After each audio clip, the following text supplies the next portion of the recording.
Pendant toute une semaine, je n'ai pas réussi à joindre mes parents. Alors, pris d'une inquiétude grandissante, j'ai décidé de reprendre la route pour leur rendre visite. Quand je suis arrivé, la porte d'entrée était entr'ouverte et l'intérieur de la maison était dans un chaos total, comme si une tempête l'avait ravagé. Tremblant, j'étais sur le point de partir quand j'ai soudain entendu une respiration laborieuse et des sanglots étouffés provenant de l'armoire. En ouvrant la porte, mon petit-neveu s'est effondré dans mes bras, épuisé. Il n'a pas dit un mot, mais son silence dévoilait une vérité horrifiante que je n'avais jamais osé imaginer. Bonjour, je m'appelle Julien Moreau. J'ai 29 ans et je gère actuellement un petit hôtel animé à Marseille, cette ville méditerranéenne de lumière et de rêves éphémères.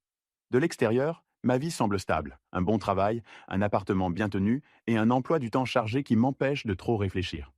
Mais si vous me demandez de parler de ma famille, de mes souvenirs de Valréas, ce petit village du Vaucluse où j'ai grandi, vous entendrez une histoire différente.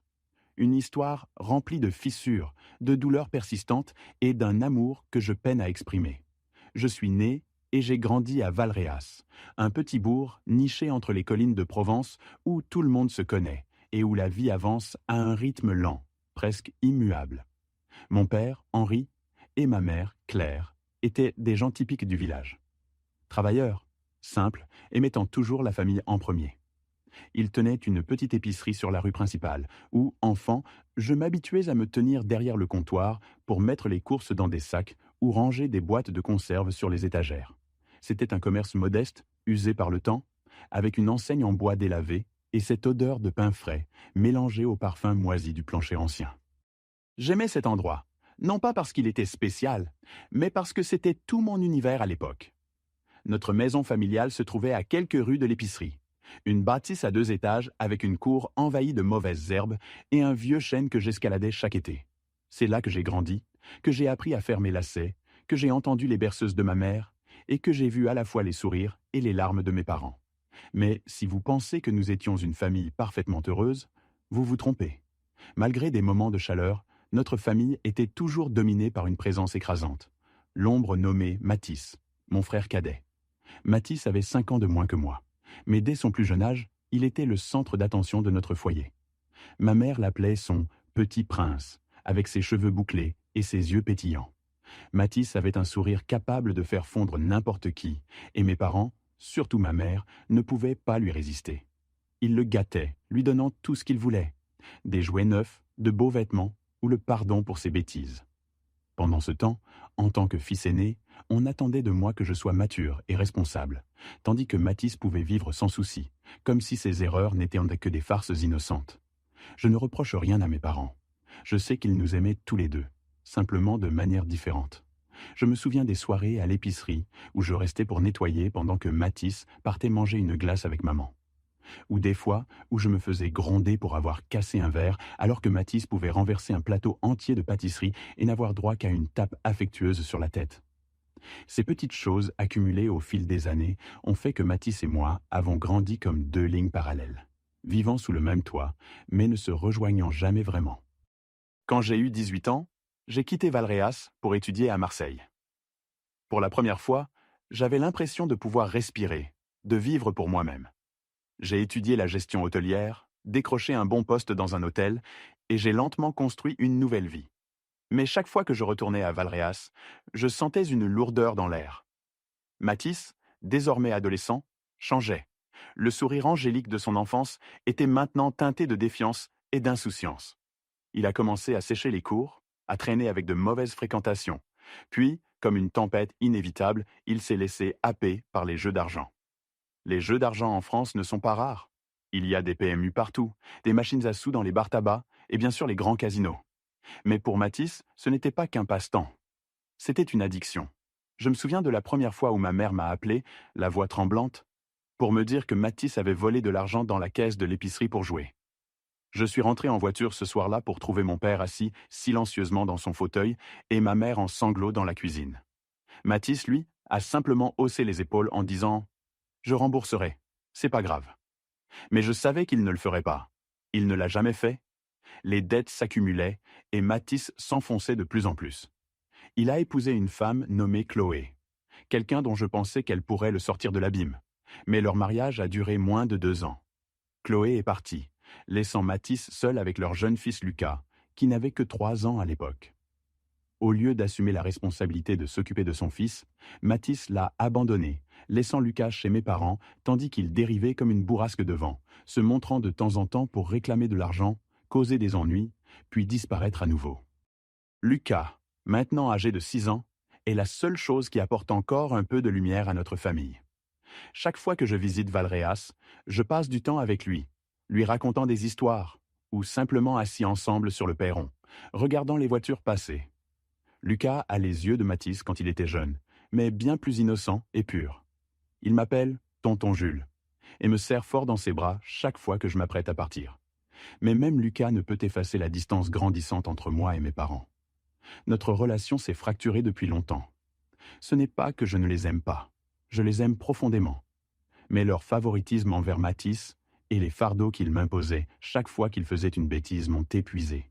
Chaque fois que ma mère appelait, je me préparais à un nouveau récit sur Mathis, sur ses dettes, ses problèmes. Et chaque fois, je me sentais vidé et impuissant. Le mois dernier, ma mère a appelé plus fréquemment que d'habitude. Sa voix était faible, emplie d'inquiétude. « Mathis est revenu », disait-elle. « Il exige de l'argent et il a amené des types étranges avec lui. Je ne sais pas quoi faire. » Je lui ai dit d'appeler la police si Mathis causait des problèmes, mais elle a juste soupiré. « C'est mon fils, je ne peux pas faire ça. » J'ai raccroché, le cœur lourd. Je savais qu'elle ne ferait rien. Elle ne l'a jamais fait. J'ai pensé retourner à Valréas, affronter Mathis, ou même ramener Lucas vivre avec moi à Marseille. Mais le travail m'a emporté, et je me suis dit que tout irait bien, que mes parents pourraient le gérer. J'avais tort. Terriblement tort. Ces dernières semaines, un sentiment d'inquiétude s'est glissé dans mon cœur, comme un vent froid soufflant à travers les chaudes journées d'été à Marseille. Tout a commencé avec des appels sans réponse. J'ai appelé ma mère, puis mon père, mais je n'obtenais qu'une sonnerie interminable, comme si le son résonnait dans un vide. J'ai envoyé des SMS, l'un après l'autre, avec des questions simples. « Maman, ça va ? Papa, qu'est-ce que tu fais ? Comment va Lucas ?» Mais l'écran de mon téléphone restait silencieux. Pas une seule réponse. Au début, je me suis rassuré en me disant que peut-être mes parents étaient occupés, peut-être à l'épicerie, ou peut-être que leur téléphone était déchargé. Mais alors que le 3e jour passait, puis le 5e, cette inquiétude n'était plus une brise passagère. Elle s'était transformée en tempête rugissant dans ma poitrine. J'ai essayé de ne pas trop réfléchir, mais chaque nuit, alors que les lumières de Marseille scintillaient par ma fenêtre, je me retrouvais à serrer mon téléphone, à faire défiler les messages sans réponse, le cœur lourd. Je pensais à mon père avec sa silhouette grande et mince, et ses yeux toujours remplis d'une fatigue silencieuse, mais d'une patience inébranlable. Je pensais à ma mère avec son sourire doux, mais une voix de plus en plus faible chaque fois qu'elle mentionnait Mathis. Et puis je pensais à Lucas, ce petit garçon de 6 ans aux grands yeux ronds, probablement assis quelque part dans cette maison de Valréas, serrant son ours en peluche usé. Je me demandais, qu'est-ce qui se passe ? Est-ce que mes parents vont bien ? Les appels de ma mère au sujet des perturbations incessantes de Mathis, se présentant avec des inconnus, m'avaient laissé avec un sentiment d'angoisse. Mathis ne demandait plus simplement de l'argent. Il avait changé, devenant plus agressif, plus imprudent. Maman m'avait dit qu'il se présentait à des heures étranges, parfois au milieu de la nuit, frappant à la porte, hurlant pour de l'argent, afin de payer ses dettes. Une fois, elle a dit qu'il avait même menacé de faire un scandale, s'il ne se pliait pas à ses exigences. Je voulais foncer à Valréas immédiatement, attraper Mathis par le col et lui crier qu'il n'avait aucun droit de tourmenter nos parents comme ça. Mais je me suis retenu, me disant que je ne pouvais pas continuer à nettoyer les dégâts de mon frère pour toujours. J'avais tort. Ma plus grande erreur a été de penser que je pouvais rester à l'écart, que je pouvais laisser mes parents affronter seuls la tempête nommée Mathis. Au 7e jour, sans aucune réponse de mes parents, un appel d'un numéro inconnu a fait bondir mon cœur. C'était Madame Rousseau, la voisine qui habitait en face de l'épicerie de mes parents. Sa voix était affolée, empreinte d'inquiétude. « Julien, il faut que je te dise quelque chose. L'épicerie de tes parents est fermée depuis toute la semaine. Personne ne les a vus. J'ai essayé d'appeler, mais personne ne décroche. Quelque chose ne va pas, Julien. » J'ai senti le sang dans mes veines se transformer en glace. L'épicerie, l'endroit dans lequel mes parents avaient investi toute leur vie, n'avait jamais été fermée plus de 2 jours, sauf pendant les grandes fêtes. Qu'elle soit close pendant toute une semaine était inimaginable. J'ai raccroché, les mains tremblantes, essayant de rassembler mes pensées. Peut-être mes parents étaient-ils malades. Peut-être étaient-ils partis en voyage. Mais au fond de moi, je savais que c'était juste des excuses pour me rassurer. Mathis, avait-il fait quelque chose? Avait-il poussé mes parents dans une situation dont ils ne pouvaient pas s'échapper? Je ne pouvais plus rester assis. Ce soir-là, j'ai appelé mon patron et demandé un congé d'urgence. « Je dois rentrer chez moi, c'est urgent », ai-je dit, la voix étranglée, sans trop expliquer. Mon patron, un homme gentil mais perpétuellement occupé, a simplement hoché la tête au téléphone et m'a dit de faire attention. J'ai emballé quelques vêtements, les ai jetés dans un petit sac, et avant de quitter mon appartement, j'ai jeté un coup d'œil par la fenêtre où les lumières de Marseille scintillaient encore, inconsciente de la tempête qui faisait rage en moi. Un trajet de 7 heures de Marseille à Valréas m'attendait, et je savais que ce voyage n'était pas seulement pour retrouver mes parents. C'était pour affronter tout ce que j'avais évité pendant des années. Je me souvenais des après-midi derrière le comptoir de l'épicerie, quand papa m'apprenait à compter la monnaie pour les clients, ou quand maman glissait un bonbon à la menthe de l'étagère dans ma main. Je me souvenais de l'odeur du vieux plancher en bois, du tintement de la clochette quand les clients entraient, et des fois où Mathis et moi, enfants, jouions à cache-cache entre les allées, riant jusqu'à ce que maman fasse semblant de nous gronder. Mais ces souvenirs, aussi chaleureux soient-ils, ne pouvaient apaiser l'angoisse qui m'étouffait. Chaque fois que la voiture passait à travers un tronçon de route sombre, je voyais l'image de Mathis. Pas le Mathis d'autrefois, mais le Mathis d'aujourd'hui, avec des yeux froids, une voix dure, et les menaces que maman avait décrites. Je me demandais ce qui s'était passé dans cette maison. Mes parents allaient-ils vraiment bien? Ou est-ce que quelque chose de bien pire m'attendait à Valréas? À chaque kilomètre, ma peur grandissait comme une pierre pesant de plus en plus lourd sur mon cœur. J'ai allumé la radio, essayant de trouver une chanson pour couvrir le silence, mais aucune mélodie ne pouvait dominer le murmure dans ma tête. « Julien, tu les as abandonnés trop longtemps. » J'ai appuyé sur l'accélérateur, la voiture fonçant vers Valréas, vers la maison qui renfermait à la fois mon enfance et mes blessures. Le trajet de 7 heures a semblé durer une éternité. Quand le panneau de bienvenue du village est apparu, ma poitrine s'est serrée comme si elle était comprimée. Le village avait l'air identique, avec ses rues familières et ses maisons qui apparaissaient sous le clair de lune. Mais quelque chose n'allait pas, comme si l'air portait un avertissement. Je me suis dirigé directement vers l'épicerie de mes parents, un endroit que j'avais toujours pensé être éclairé, rempli de rire. Mais quand je me suis garé devant, je pouvais à peine en croire mes yeux. L'épicerie était complètement fermée. L'enseigne en bois portant l'inscription « Épicerie Moreau » pendait toujours là, mais elle était délavée et penchée, comme si elle aussi était fatiguée d'avoir été témoin de ce qui s'était passé. À travers la vitrine, je ne voyais que l'obscurité. Pas de lumière, aucun signe de vie. Les étagères que j'avais l'habitude de ranger soigneusement étaient maintenant englouties par les ombres. Mon cœur s'est emballé, et j'ai dû prendre de grandes respirations pour ne pas paniquer. Mes parents ne fermeraient jamais l'épicerie aussi longtemps. Jamais. À moins que... Je n'osais pas finir la pensée. J'ai redémarré la voiture et me suis dirigé vers leur maison, à quelques rues de là. La route familière qui autrefois me menait à travers des journées d'été insouciantes semblait maintenant interminable. Chaque coin de rue, chaque vieux chêne réveillait des souvenirs. Mathis et moi courant partout. Maman nous appelant pour le dîner depuis le perron. Papa lisant le journal dans son fauteuil. Mais maintenant, ces souvenirs ne faisaient qu'approfondir mon malaise. Je ne savais pas ce que j'étais sur le point d'affronter, mais un mauvais pressentiment s'accrochait à moi comme une ombre que je ne pouvais pas secouer. Quand je me suis garé devant la maison familiale à 2 étages, mon cœur a semblé s'arrêter. La maison était plongée dans l'obscurité. Pas une seule lumière aux fenêtres, aucun bruit. La porte d'entrée était légèrement entr'ouverte, comme si quelqu'un était parti précipitamment. Je suis sorti de la voiture, mes jambes lourdes comme du plomb, chaque pas me donnant l'impression de me diriger vers un gouffre. J'ai appelé « Papa, maman, Lucas !» Mais seul le vent a répondu, froid et sans vie. J'ai poussé la porte et suis entré, et la vue devant moi m'a frappé comme un coup de poing dans la poitrine. La maison, autrefois remplie de rire, de l'odeur des cookies fraîchement sortis du four de maman et des histoires babillées de Lucas, était maintenant un champ de ruines. Les meubles du salon étaient renversés comme balayés par une tempête. Les portes des placards de la cuisine pendaient ouvertes. Des assiettes étaient éparpillées sur le sol.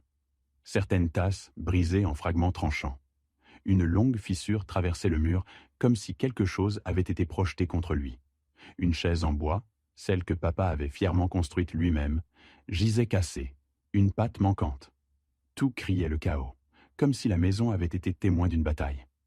Je me suis tenu là dans le salon, sentant le sang dans mes veines se transformer en glace. « Papa! Maman !» ai-je appelé à nouveau, ma voix. Mais l'épais silence m'a enveloppé comme une lourde couverture pressant sur ma poitrine. J'ai avancé, trébuchant sur une cuillère posée sur le sol. Chaque pas ressemblait à un couteau se tordant dans mon cœur, parce que je savais que personne ne laisserait la maison dans cet état par accident. Pas papa, qui gardait toujours tout en ordre. Pas maman, qui polissait les sols jusqu'à ce qu'ils brillent. Et certainement pas Lucas, ce petit garçon prudent qui chérissait tout autour de lui. J'ai essayé de rassembler mes pensées, de trouver une explication rationnelle. Peut-être avait-il été cambriolé. Peut-être avait-il fui dans la panique. Ou peut-être que quelque chose leur était arrivé. Quelque chose que je n'osais pas imaginer. J'ai secoué la tête, essayant de chasser cette pensée. Je devais trouver mes parents, trouver Lucas. J'ai sorti mon téléphone, prêt à appeler la police. Mais à ce moment-là, un son faible est venu du fond du couloir, de la chambre de mes parents. Une respiration tremblante, laborieuse, mélangée à des sanglots doux et étouffés, comme un petit animal essayant de se cacher. Mon cœur battait la chamade, le sang affluant à mes oreilles. Je me suis figé, écoutant, essayant de déterminer si je l'avais imaginé. Mais ensuite, le son est revenu, plus clair, plus désespéré. Je me suis dirigé vers la chambre, mes jambes tremblant. La porte de la chambre était légèrement entr'ouverte, et alors que je la poussais, une odeur de moisi et un silence froid m'ont frappé. Le lit de mes parents était intact, mais les couvertures étaient en désordre, comme si quelqu'un s'y était allongé et était parti précipitamment. J'ai appelé Lucas, ma voix se brisant. « Lucas, c'est toi? Où es-tu » Pas de réponse, seulement la respiration laborieuse maintenant plus claire, venant du coin de la pièce. J'ai suivi le son, mon cœur battant si fort que je pensais qu'il allait éclater. La respiration me menait à la vieille armoire, dont la porte était légèrement ouverte. Ma main tremblait alors que je tendais la main vers la poignée, la sueur perlant sur mon front. J'ai pris une grande respiration, essayant de me calmer, mais la peur s'accrochait à moi sans relâche. J'ai murmuré comme pour me rassurer.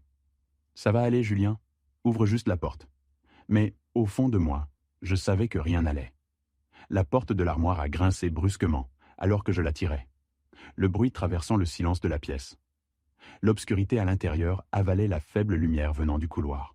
Mais alors, au milieu de l'enchevêtrement de vêtements suspendus et de l'odeur de moisi du vieux bois, j'ai vu une petite silhouette recroquevillée dans le coin. Mes yeux ont peiné à s'adapter, et quand la lumière est finalement tombée dessus, je me suis figé. C'était Lucas, mon neveu de 6 ans, avec ses yeux clairs que j'avais toujours chéris.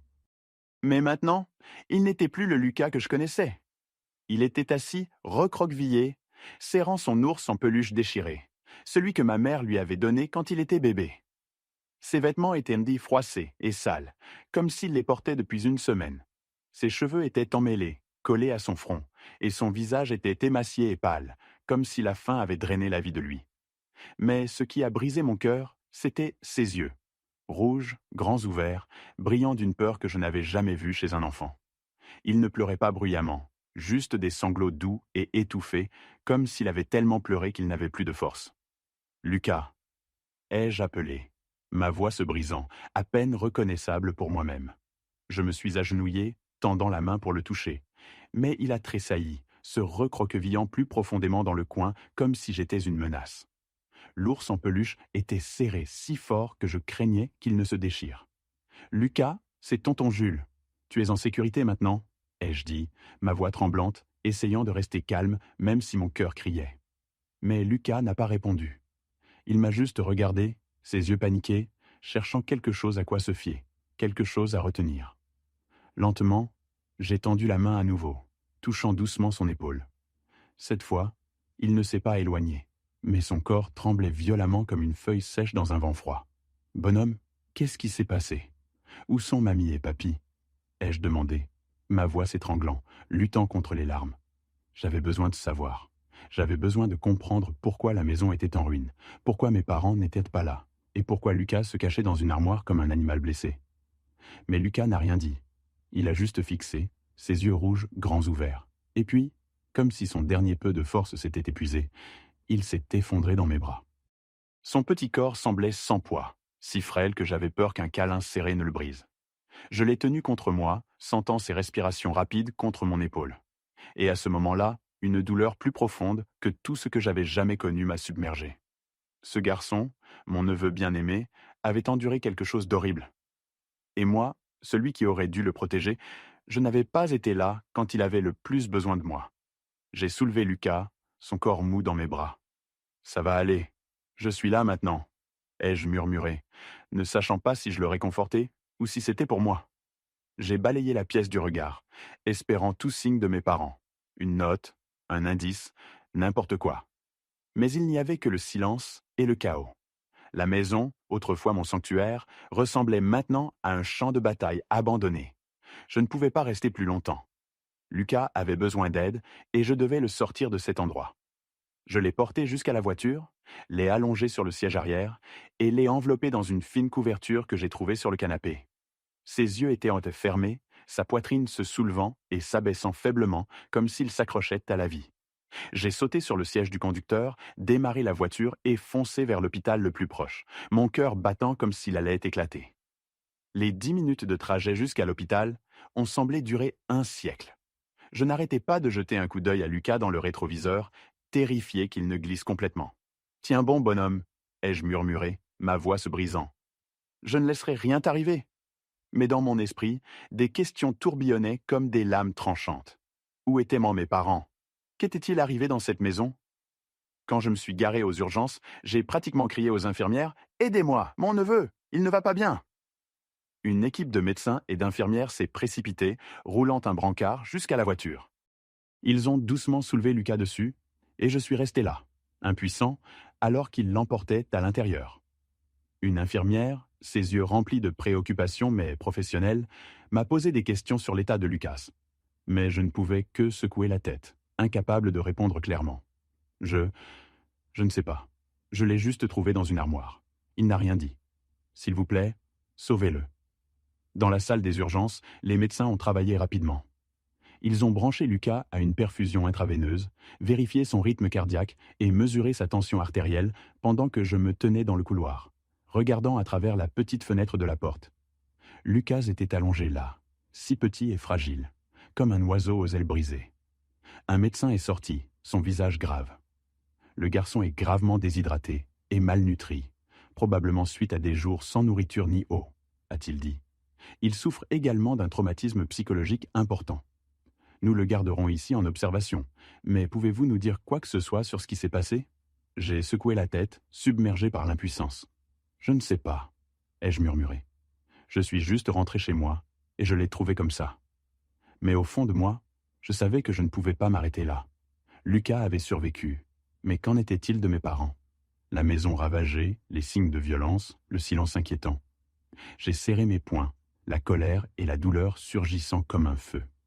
Je devais retourner dans cette maison. Je me tenais dans le couloir de l'hôpital, regardant à travers la petite fenêtre de la porte des urgences où Lucas était allongé. Il semblait déchirant de petitesse, avec des tubes de perfusion fixés à son bras et son visage portant encore des traces de peur. Les médecins avaient dit qu'il irait bien, mais « bien », dans ce contexte, ressemblait à un mot vide. Je me suis détourné, incapable de supporter la vue une seconde de plus. Je devais agir. Je devais trouver mes parents. J'ai appelé un ami de l'hôtel, lui demandant de couvrir mon travail pendant quelques jours. Je ne sais pas combien de temps ça prendra, ai-je dit, ma voix creuse. Il n'a pas posé de questions, m'a juste dit de prendre soin de moi et a promis de tout gérer. J'ai raccroché, ayant l'impression de couper un morceau de ma vie normale à Marseille pour entrer dans un cauchemar sans fin en vue. De retour dans la voiture, je me suis rendu à la maison de mes parents. La nuit de Valréas était froide, et la faible lumière de la lune projetait une lueur inquiétante sur les rues familières, les rendant étrangères. Quand je me suis garé devant la maison, un frisson m'a parcouru l'échine. Je suis entré, faisant attention à ne rien toucher. La maison était comme je l'avais laissée. Meubles renversés, vaisselle brisée, la fissure sur le mur comme un sinistre rappel de ce qui s'était passé. Je me suis tenu dans le salon, respirant l'air lourd, cherchant tout indice, tout signe, pour comprendre ce qui était arrivé à mes parents. J'ai parcouru chaque pièce, vérifiant chaque coin mais en évitant de toucher quoi que ce soit. Je savais que si quelque chose de grave s'était produit, la police aurait besoin de la scène intacte. Dans la cuisine, j'ai repéré un cadre photo familial sur le sol. J'ai baissé les yeux sur le verre fissuré, mon cœur se serrant à la vue des sourires de mes parents, du mien et même de celui de Mathis quand nous étions enfants. La photo avait été prise un jour d'été, quand nous étions encore une famille, avant que tout ne s'effondre. J'ai sorti mon téléphone, mes mains tremblantes alors que je composais le 17. Je dois signaler une disparition inquiétante, ai-je dit quand la voix du standardiste est venue. Mes parents ne sont pas à la maison. Et mon neveu, je l'ai trouvé dans un état critique. La maison a été saccagée. Venez vite, s'il vous plaît. Ma voix s'est étranglée, chaque mot semblant être arraché du plus profond de ma poitrine. Le standardiste a posé des questions basiques. Adresse, nom de mes parents, état de la scène, et j'ai répondu mécaniquement, mon esprit vide. Ils m'ont dit d'attendre, que la police serait là bientôt. Je me suis assis sur le vieux canapé, essayant de rester calme, mais mes mains ne cessaient de trembler.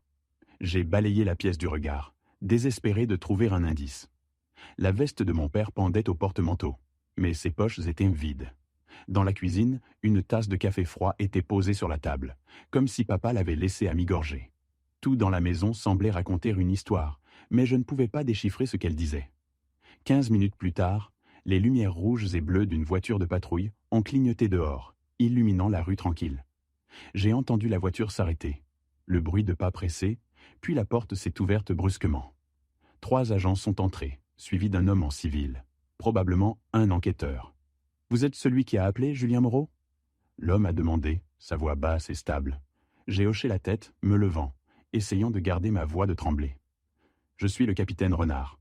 Dites-nous ce que vous savez. » Je les ai conduits à l'intérieur, leur montrant la scène, les chaises cassées, la vaisselle brisée, la fissure sur le mur. Je leur ai parlé de mon incapacité à joindre mes parents pendant une semaine, de l'appel de la voisine et de la découverte de Lucas dans l'armoire. Chaque mot ressemblait à un coup de poignard, mais je me suis forcé à continuer. Renard a pris des notes soigneusement, ses yeux perçants, mais sans jugement. « Nous allons examiner tout cela, » a-t-il dit.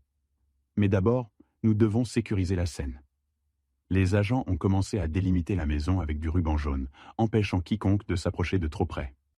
Je me tenais sur le perron, regardant les voisins commencer à se rassembler, leurs yeux un mélange de curiosité et d'inquiétude. Des murmures flottaient dans la foule, et j'ai capté des fragments de leur conversation.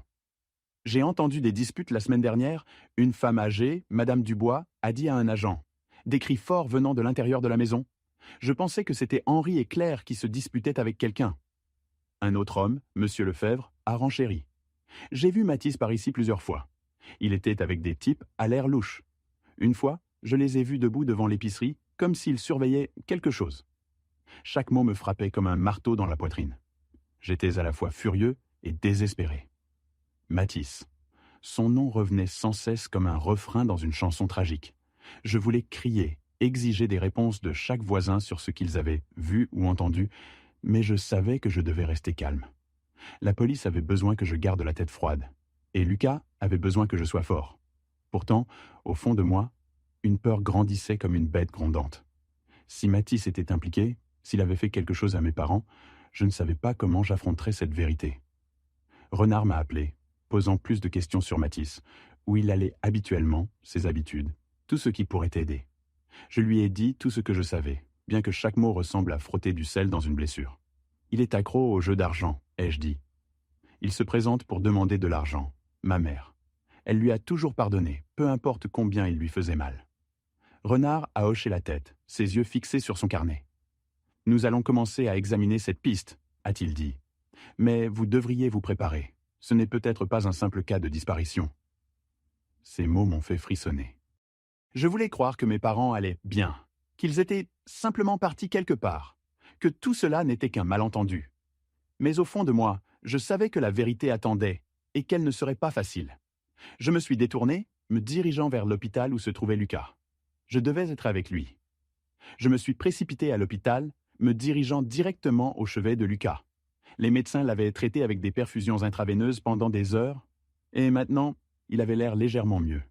Sa peau n'était plus mortellement pâle, comme quand je l'avais trouvé, mais ses yeux portaient toujours une ombre hantante que je ne pouvais pas oublier. Je me tenais près du lit, le regardant. mon cœur se sentant comme s'il était écrasé. C'est tonton Jules, ai-je murmuré doucement, touchant sa main. Tu vas bien maintenant? Lucas a ouvert les yeux, ses grands yeux ronds, rouges, se verrouillant sur les miens. Puis, comme si un barrage de peur s'était brisé, il a éclaté en sanglots déchirants. Ses pleurs étaient brutes, désespérés, comme s'il les avait retenus trop longtemps. Il a tendu la main avec ses petites mains s'accrochant à moi, ses doigts agrippant ma chemise comme s'il avait peur que je disparaisse. « Tonton Jules, ne pars pas », a-t-il murmuré, sa voix tremblante et faible, si fragile que j'ai dû me battre pour ne pas m'effondrer avec lui. Je l'ai tiré dans mes bras, sentant son petit corps trembler contre moi. « Je suis ici, Lucas. Je ne vais nulle part, ai-je dit, ma voix s'étranglant. Mais au fond de moi, je savais que je faisais une promesse dont je n'étais pas sûr de pouvoir tenir. Une médecin est entrée pour examiner Lucas. « Il est plus stable maintenant », a-t-elle dit, son ton doux mais sérieux. Mais il a subi un traumatisme psychologique grave. Nous avons besoin de temps pour l'évaluer davantage, et il est préférable de ne pas le brusquer pour le moment. J'ai hoché la tête, mais mon esprit tourbillonnait de questions. Lucas savait quelque chose.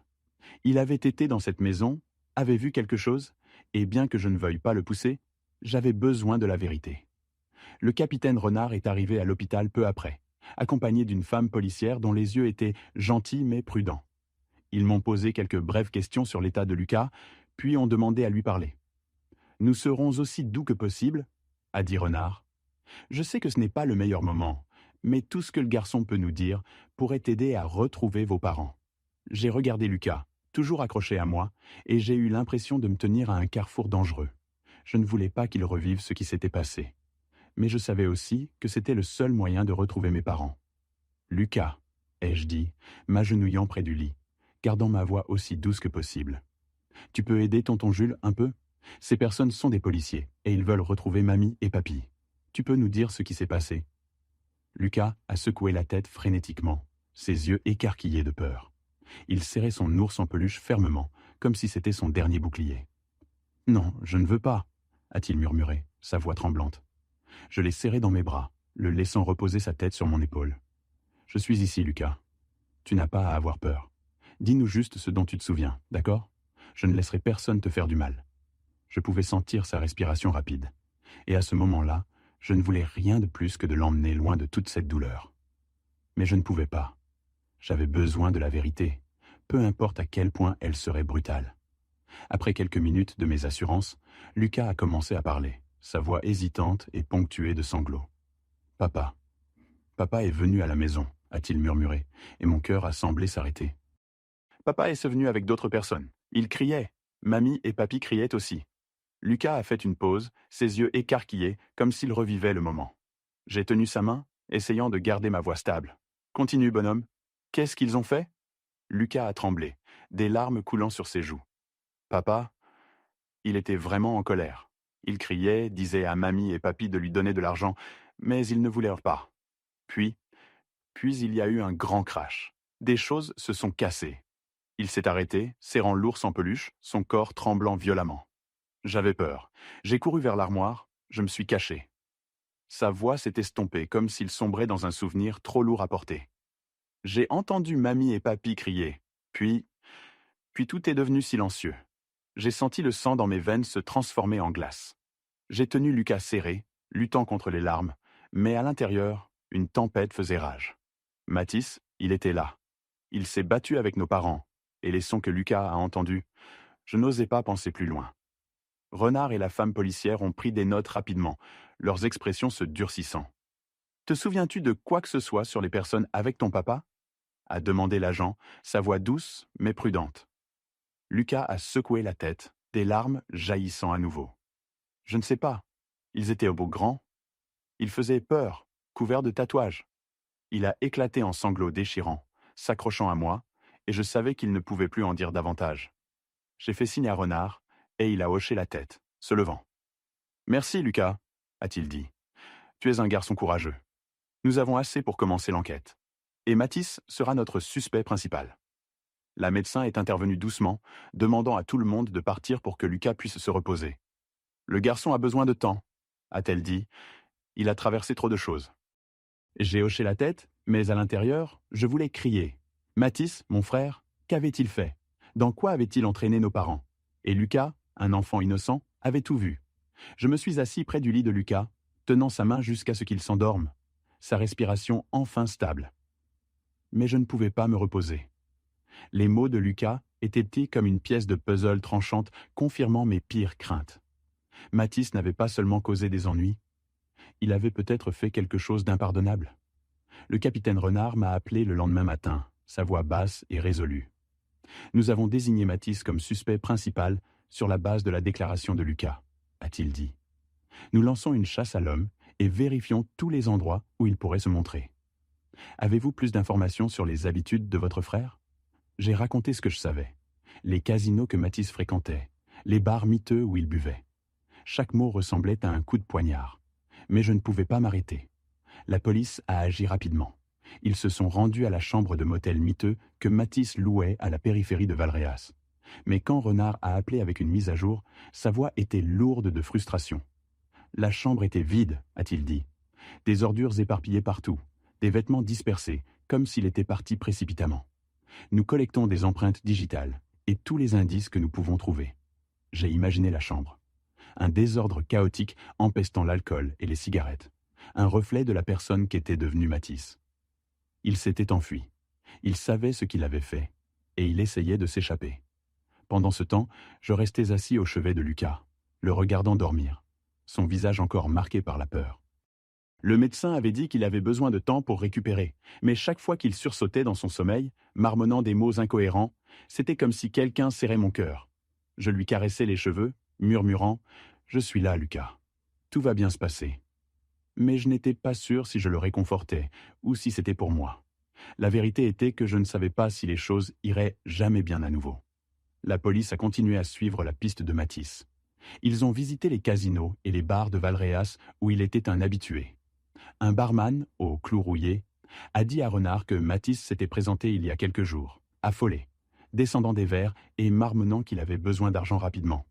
Il avait l'air d'être traqué, a dit le barman, les yeux injectés de sang, regardant constamment par-dessus son épaule comme s'il avait peur que quelqu'un le suive. Puis il est parti sans payer ses consommations. Ces détails m'ont fait frissonner. Mathis ne faisait pas que fuir. Il était terrifié. Un indice clé est venu d'un créancier nommé Samir, un homme que la police a retrouvé dans un petit casino en dehors de la ville. Samir, avec une voix rocailleuse et des yeux froids, a dit que Mathis lui devait des dizaines de milliers d'euros suite à des séries de pertes aux tables. « Il m'a supplié pour plus de temps », a dit Samir à Renard, comme raconté plus tard. Il a dit qu'il allait toucher une grosse somme d'argent pour tout rembourser. Il a mentionné quelque chose sur sa famille, qui allait s'en occuper, mais je n'y ai pas cru. Il ressemblait à un chien errant désespéré. Les mots de Samir m'ont frappé comme un marteau. La famille qui allait s'en occuper. Qu'est-ce que Mathis voulait dire? Prévoyait-il d'obtenir de l'argent de nos parents, de l'épicerie ou de quelque chose de pire? La police a lancé une chasse à l'homme à l'échelle de la ville pour Mathis, l'étendant aux zones environnantes. Ils ont envoyé des alertes aux postes de contrôle, aux casinos et aux motels bon marché où il pourrait se cacher. Les nouvelles de l'affaire ont commencé à se répandre comme un petit incendie dans la ville habituellement tranquille. Les voisins se sont rassemblés devant la maison de mes parents, chuchotant entre eux, leurs yeux un mélange de pitié et de curiosité. Madame Dubois, la voisine âgée, m'a rendu visite ainsi qu'à Lucas à l'hôpital, apportant une boîte de biscuits fait maison. « Je ne peux pas y croire, Julien », a-t-elle dit, sa voix tremblante. Henri et Claire étaient de bonnes personnes, et Mathis. Je l'ai vu avec des personnages louches. J'étais inquiète, mais je n'ai jamais pensé que ça en arriverait là. Ces mots n'ont fait qu'alimenter le feu dans ma poitrine. Je voulais crier que je ne voulais pas y croire non plus, que je ne voulais pas penser que mon frère pouvait faire quelque chose d'horrible à nos propres parents. Mais les pièces se mettaient en place. Le récit de Lucas, la maison ravagée, les histoires des voisins, et maintenant les mots de Samir. Ils pointaient tous vers Mathis, comme des flèches visant droit mon cœur. Je restais assis près de Lucas, tenant sa main, sentant ses petits doigts froids dans ma paume. Il dormait encore, mais son sommeil était agité. Parfois, il marmonnait des mots comme « Papa, non » ou « J'ai peur ». Chaque murmure me coupait comme une lame. Je pensais aux années où Mathis avait été choyé, défendu par maman, pardonné par papa. Je pensais aux fois où j'avais essayé de le sortir de son pétrin pour qu'il se contente de sourire ironiquement et dise « Occupe-toi de tes affaires, Jules. Je sais comment vivre ma vie. » Maintenant, sa façon de vivre avait mené à cela. Une maison détruite, un enfant traumatisé, et nos parents, disparus. J'ai regardé par la fenêtre de l'hôpital le clair de lune illuminant les toits de Valréas. Quelque part là-bas, Mathis se cachait, portant des secrets que je désirais et redoutais à la fois de découvrir. J'espérais que la police le trouverait, le sortirait des ombres pour qu'il affronte ce qu'il avait fait. Mais en même temps, je redoutais ce moment. Quand je ferais face à Mathis, que verrais-je? Un criminel, un frère, ou un monstre qui avait détruit notre famille? Renard a rappelé tard dans la nuit, sa voix ferme mais stable. Nous resserrons l'étau, a-t-il dit. Nous avons de nouvelles pistes de la périphérie. Nous le trouverons bientôt. J'ai hoché la tête, bien qu'il ne puisse pas me voir. Merci, ai-je dit, ma voix creuse. Je n'étais pas sûr d'être vraiment prêt à affronter Mathis ou non. Le lendemain matin, Renard m'a rappelé à la maison pour examiner certaines découvertes de l'équipe d'enquête. Nous avons besoin que vous confirmiez quelques détails, a-t-il dit au téléphone, sa voix portant un ton étrange, comme s'il se préparait à quelque chose de grave. Je n'ai pas posé de questions, je me suis juste rendu là-bas, mon cœur battant dans ma poitrine. Quand je suis entré, Renard était dans le salon, accompagné d'un autre agent prenant des photos de la scène. La maison restait comme je l'avais laissée, ravagée, froide, comme une blessure qui refusait de guérir. Nous avons effectué une fouille plus approfondie, a dit Renard, me conduisant au coin où papa avait l'habitude de travailler. Son bureau, une vieille pièce en bois griffée par le temps, se tenait là silencieusement, comme s'il gardait un secret. Nous avons trouvé ceci dans le tiroir, a dit Renard, me tendant une enveloppe jaune délavée, ses bords usés. J'ai pris l'enveloppe, mes mains tremblant.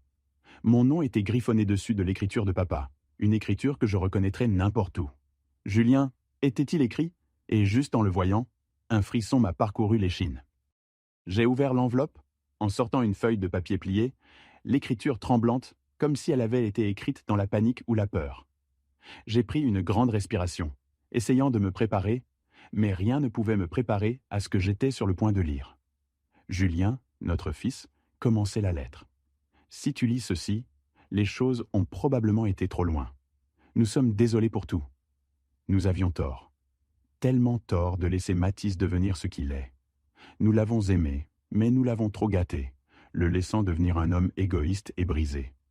Nous avons essayé de réparer les choses, mais il est peut-être trop tard. Je me suis arrêté, sentant que je ne pouvais pas respirer. Les mots coupaient comme un couteau tranchant et implacable. Je savais que mes parents avaient toujours défendu Mathis, pardonné ses erreurs, mais les entendre l'admettre de leur propre écriture me remplissait à la fois de douleur et de colère. Je me suis forcé à continuer, chaque ligne coupant plus profondément. Mathis a changé, Julien. Il n'est plus le garçon que nous connaissions. Dernièrement, il est venu souvent à la maison, exigeant de l'argent, nous menaçant. Il a parlé de vendre l'épicerie, disant que c'était le seul moyen de régler ses dettes.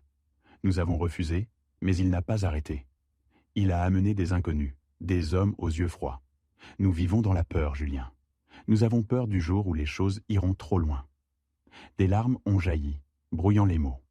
Je pensais être préparé, mais non. Il n'y avait aucun moyen de se préparer à cela. Mes parents avaient vécu dans la peur, menacés par leur propre fils, et ils avaient choisi de me cacher cela. Une vague de colère a déferlé. Colère contre Mathis, contre moi-même, et même contre mes parents pour avoir laissé les choses en arriver là. La lettre continuait, l'écriture de papa devenant plus lourde, comme s'il savait que le temps manquait. Nous ne voulions pas t'entraîner dans tout ça, Julien. Tu as tellement fait pour cette famille, porté tant de choses. Nous ne voulions pas que tu affrontes Mathis. Nous ne voulions pas que tu sois pris dans tout ça. Mais, si tu lis ceci, nous sommes probablement partis. Prends soin de Lucas. Il est innocent. Et pardonne-nous si tu le peux. J'ai plié la lettre, incapable de lire davantage. Les larmes coulaient chaudes sur mes joues, mais je ne les ai pas essuyées. Les mots ressemblaient à un testament final, comme si mes parents savaient qu'une fin tragique arrivait. Ils avaient été poussés au bord du gouffre par leur propre fils, et ils avaient choisi de me protéger, quel qu'en soit le prix. J'ai serré la lettre, la sentant brûler dans ma main. Renard se tenait à côté de moi, ses yeux s'adoucissant, mais il n'a rien dit, comme s'il savait que j'avais besoin de temps pour traiter ce que j'avais lu. Mathis, ai-je murmuré, ma voix se brisant. Son nom ressemblait maintenant à une malédiction, une tache indélébile. Il avait poussé nos parents au bord du précipice, et je ne pouvais plus rester sur la touche. J'ai tendu la lettre à Renard, ma voix tremblante. Gardez-la, c'est une preuve. Il a hoché la tête soigneusement, la plaçant dans un sac en plastique transparent, mais ses yeux me disaient qu'il comprenait. Ce n'était pas juste une preuve, mais un morceau de la tragédie de ma famille.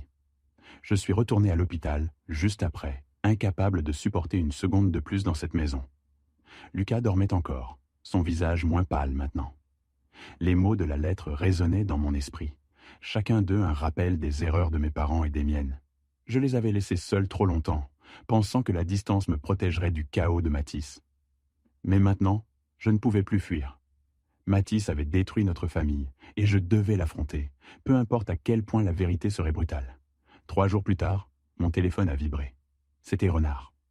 Sa voix était brève, mais je pouvais entendre la tension dedans. « Nous avons trouvé Mathis » a-t-il dit. « Il est dans un motel miteux à la périphérie.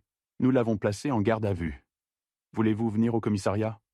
Mon cœur battait la chamade, un mélange de soulagement et de peur me submergeant. Il l'avait trouvé. J'ai laissé Lucas à l'hôpital sous la garde de l'infirmière, promettant de revenir bientôt. Il a serré ma main, ses yeux encore remplis de panique, mais j'ai forcé un sourire, bien qu'il se sente sec et tendu. « Je reviens bientôt, Lucas » ai-je dit, ébouriffant ses cheveux. Mais alors que je sortais de la chambre, j'avais l'impression de marcher dans une tempête. Le commissariat de Valréas se trouvait au cœur du village, un bâtiment gris avec de longs couloirs et l'odeur rance de vieux café. Renard m'a accueilli à l'entrée, son expression sévère mais teintée d'épuisement. « Il est dans la salle d'interrogatoire » a-t-il dit, me conduisant à travers un couloir étroit. « Il est secoué, mais nie toujours tout. Nous avons besoin de vous ici pour confirmer certains détails. » J'ai hoché la tête, bien qu'à l'intérieur je voulais me retourner et fuir ce moment. Mais je ne pouvais pas. Pas maintenant. La salle d'interrogatoire était petite, avec une table en métal et des chaises rigides. Mathis était assis là, face à Renard et un autre agent.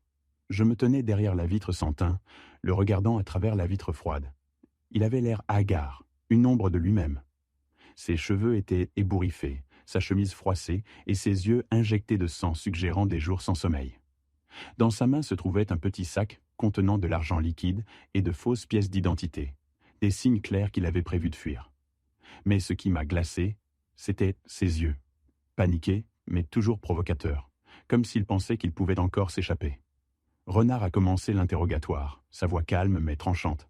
« Mathis, nous savons que vous étiez chez vos parents la semaine dernière. Nous avons des déclarations de votre fils, des voisins et d'un créancier. Qu'avez-vous fait ?»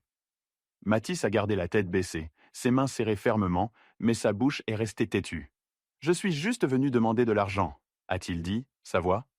On s'est disputé, bien sûr, mais ensuite, je suis parti. Je n'ai rien fait. J'ai serré mes poings, mes ongles s'enfonçant dans mes paumes jusqu'à ce qu'ils piquent. Il mentait. Je le savais. Renard le savait. Et la pièce elle-même semblait le savoir. Renard n'a pas bronché. Il a placé une pile de documents sur la table, y compris la lettre de mes parents et des photos de la maison ravagée. « Vous en êtes sûr, Mathis » a-t-il demandé, sa voix froide comme l'acier. « Lucas a dit que vous étiez venu avec des hommes. Vous vous êtes battu avec vos parents et il a entendu des choses se casser, des crashs bruyants. Comment expliquez-vous cela » Mathis s'est agité sur sa chaise, ses yeux se détournant. « Le gamin invente » a-t-il marmonné, mais sa voix tremblait comme s'il savait qu'il perdait du terrain. Renard a continué, son ton devenant plus tranchant. « Nous avons également une déclaration de Samir, votre créancier. Il a dit que vous avez promis beaucoup d'argent pour rembourser vos dettes. D'où venait cet argent, Mathis ? De l'épicerie de vos parents ? De leur maison ?» Je me tenais derrière la vitre, sentant le sol s'effondrer sous mes pieds. Chacun des mots de Renard était une pièce de puzzle formant une image horrifiante. Mathis a baissé la tête, silencieux, mais je pouvais voir ses épaules trembler. Il était en train de craquer, et je voulais à la fois lui crier dessus et fuir ce que j'étais sur le point d'entendre. Soudain, le téléphone de Renard a vibré. Il a répondu, son attitude calme s'assombrissant instantanément. La salle est devenue silencieuse alors qu'il hochait la tête quelquefois, puis a raccroché. Renard s'est levé, sa voix tombant, chaque mot lourd comme un coup de marteau. « Mathis, je viens de recevoir un appel. L'équipe de la scène de crime a trouvé les corps de Henri et Claire Moreau dans un terrain vague, non loin de leur maison. Les deux ont été brutalement agressés. Les preuves sur la scène correspondent à ce que nous avons trouvé dans la maison et à la déclaration de Lucas. Avez-vous quelque chose d'autre à nier? J'ai senti le monde s'arrêter. Les corps. Mes parents. J'ai agrippé le bord de la chaise, ma tête tournant. Leur lettre avec ces mots tremblants devenait maintenant une vérité insupportable. Je voulais crier, briser la vitre et attraper Mathis, mais je ne pouvais pas bouger. Je suis juste resté là, figé, des larmes coulant sur mon visage sans que je m'en rende compte. Mathis a levé les yeux, son visage pâle comme la mort. Non, ce n'était pas moi, a-t-il bégayé, mais sa voix affaiblie comme s'il ne croyait pas à son propre mensonge. Renard ne lui a pas donné une chance. Il a fait glisser des photos de la scène de crime sur la table sur son téléphone. Des images que je savais que je ne pouvais pas supporter de voir, mais je savais qu'elles étaient réelles. Autre chose à dire, Mathis? A demandé Renard, sa voix maintenant comme le tranchant d'un rasoir. Mathis s'est effondré, ses sanglots résonnant dans la petite pièce. Il a enfoui son visage dans ses mains, les épaules tremblantes. Et puis, comme si sa dernière force s'était épuisée, il a avoué. Je ne voulais pas, a-t-il dit, sa voix se brisant. Je voulais juste de l'argent. J'en avais besoin pour payer mes dettes. Mais il ne voulait lui pas me le donner. Il criait, m'ont traité de honte. J'ai perdu le contrôle. Je les ai frappés. Je ne savais pas ce que je faisais jusqu'à ce qu'il soit allongé là, ne bougeant plus. J'ai senti mon cœur se déchirer. Mathis, mon frère, autrefois le petit prince de maman, avait battu nos parents à mort. Il a continué, sa voix tremblante, comme s'il essayait de justifier son crime. J'ai paniqué, j'ai appelé des types du casino, nous les avons enterrés dans le terrain vague. Je pensais que si personne ne savait, je pourrais vendre l'épicerie, la maison, payer mes dettes et repartir à zéro. La salle était stupéfaite. Renard a gardé son visage stoïque, mais j'ai vu sa main se resserrer autour de son stylo. L'agent à côté de lui a secoué la tête comme incapable d'y croire. Et moi? Je me suis juste tenu là, fixant Mathis à travers la vitre. Il n'était plus mon frère. Il était le monstre qui avait tué nos parents, laissé Lucas dans la terreur et détruit tout ce que notre famille avait. Je me suis détourné, incapable de regarder plus longtemps. Les larmes coulaient sur mon visage, mais je ne les ai pas essuyées. La rage et le chagrin brûlaient ensemble en moi, un feu inextinguible. Je voulais crier à Mathis, lui demander pourquoi il pouvait faire ça à notre propre famille. Mais je savais qu'aucune réponse ne soulagerait cette douleur. Renard est sorti, posant une main sur mon épaule. « Je suis vraiment désolé, Julien, » a-t-il dit, sa voix plus douce maintenant. « Nous le traduirons en justice, et vous devriez vous préparer à identifier les corps de vos parents à la morgue. » J'ai hoché la tête faiblement, mon cœur vide. Je ne savais pas comment affronter cette perte. Mes parents étaient en partie, et Mathis, le frère que j'avais connu autrefois, me les avait pris. Le procès de Mathis a eu lieu quelques semaines plus tard. Je n'y ai pas assisté. Je ne pouvais pas affronter son visage, ne pouvais pas entendre à nouveau son horrible confession. Renard m'a tenu au courant par téléphone, sa voix stable, mais empreinte d'empathie. Mathis a été condamné à la réclusion criminelle à perpétuité sans possibilité de libération conditionnelle. Il passerait le reste de ses jours derrière les barreaux, payant pour le crime qu'il avait commis. Mais cette condamnation n'a pas ramené mes parents, n'a pas effacé les souvenirs douloureux que Lucas portait et n'a pas réparé les fissures dans mon cœur. J'ai organisé les funérailles de mes parents un après-midi tranquille à Valréas. La petite église que notre famille fréquentait le week-end était remplie de gens, voisins, amis et clients réguliers de l'épicerie. Ils sont venus présenter leur respect, apportant des chrysanthèmes blancs et des condoléances sincères. Madame Dubois, la voisine âgée, a tenu ma main, des larmes coulant sur ses joues. Henri et Claire étaient de bonnes personnes. « Julien, a-t-elle dit, ils ne méritaient pas ça. » Je ne pouvais que hocher la tête, incapable de parler, de peur que si j'ouvrais la bouche, je m'effondre. Les funérailles étaient solennelles, avec seulement le bruit du vent bruissant à travers les chênes du cimetière et le murmure des prières. Je me tenais devant leur tombe, sentant le monde s'être effondré. Mais je me suis forcé à être fort pour Lucas. Après les funérailles, j'ai pris Lucas pour vivre avec moi. Devant les tombes de mes parents, je me suis agenouillé, plaçant ma main sur les pierres tombales froides, et j'ai murmuré « J'ai promis de prendre soin de Lucas, comme mon propre fils. Je ne le laisserai plus souffrir. » Le vent a soufflé, portant un étrange sentiment comme si mes parents écoutaient, souriant de quelque part très loin. J'ai pris la main de Lucas, le conduisant loin du cimetière, et à ce moment-là, j'ai su que c'était une promesse que je tiendrais à tout prix.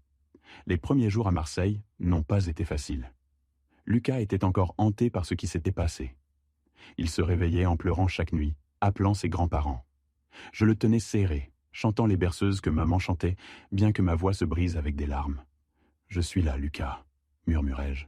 « Je ne te laisserai pas seul. » J'ai passé chaque moment libre avec lui, jouant, racontant des histoires, essayant de ramener un peu de lumière dans ses yeux, encore assombris par les ténèbres. Lentement, avec patience et amour, Lucas a recommencé à sourire. Ses sourires étaient faibles, mais pour moi, ils étaient comme la lumière du soleil perçant à travers une tempête. J'ai décidé de vendre l'épicerie et la maison à Valréas. Ces endroits contenaient trop de souvenirs douloureux. Je ne pouvais pas les garder, ne pouvais pas laisser ces souvenirs continuer à nous piéger. L'argent de la vente n'était pas énorme, mais c'était suffisant pour commencer une nouvelle vie pour Lucas et moi. Nous avons déménagé dans un plus grand appartement à Marseille, avec une chambre juste pour lui, où j'ai accroché ses dessins et placé son ours en peluche usé sur le lit. Dans les mois qui ont suivi, alors que Lucas et moi nous installions dans notre nouveau rythme, j'ai commencé à réfléchir sur ma famille. Mes parents avaient fait des erreurs, gâtant Mathis trop, le laissant devenir égoïste et brisé. Leur favoritisme avait laissé des blessures profondes, pas seulement pour moi, mais pour eux, et Lucas aussi. Mais j'ai également réalisé que malgré les défauts et les fractures de notre famille, l'amour et la responsabilité étaient les fondations qui nous tenaient ensemble. J'ai appris une leçon douloureuse. L'indulgence aveugle et la négligence peuvent pousser un enfant sur un chemin destructeur, même vers la tragédie. Mais je croyais aussi qu'avec l'amour et la responsabilité, je pouvais sauver une vie, la vie de Lucas. Un soir, alors que les néons de Marseille illuminaient le ciel, j'ai tenu la main de Lucas, le promenant dans une rue animée. Il a pointé les lumières, riant d'une fontaine qui changeait de couleur. Je l'ai regardé, et pour la première fois depuis des mois, j'ai ressenti un calme dans mon cœur. Plus de cauchemars, plus d'échos des cris de Mathis, plus de souvenirs douloureux de Valréas. Juste moi et Lucas, tonton et neveu, marchant ensemble sous la lumière brillante et pleine d'espoir de cette ville. Je savais que la route devant nous ne serait pas facile. Lucas aurait encore des nuits où il se réveillerait en pleurant. Et je porterais les cicatrices de ce que Mathis avait fait. Mais j'étais déterminé à construire une nouvelle famille. Une sans violence, favoritisme ou trahison. Une famille construite sur l'amour. Où Lucas pourrait grandir sans peur. Où je pourrais tenir ma promesse à mes parents et à moi-même.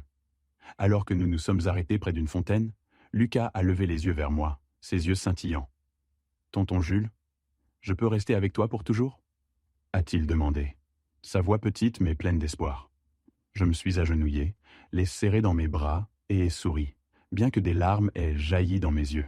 « Pour toujours, Lucas, » ai-je dit. « Toi et moi, nous sommes une famille. » Notre histoire s'éclose sous les lumières radieuses de Marseille, mais dans mon cœur, il n'y avait que le calme et la détermination. Je ne laisserai pas la tragédie de notre famille se répéter. Je donnerai à Lucas la vie qu'il méritait, et j'honorerai le sens de la famille. Non pas par une indulgence aveugle, mais par l'amour et la responsabilité. C'était l'héritage que je voulais laisser, non seulement pour Lucas, mais pour mes parents qui nous ont aimés, même imparfaitement.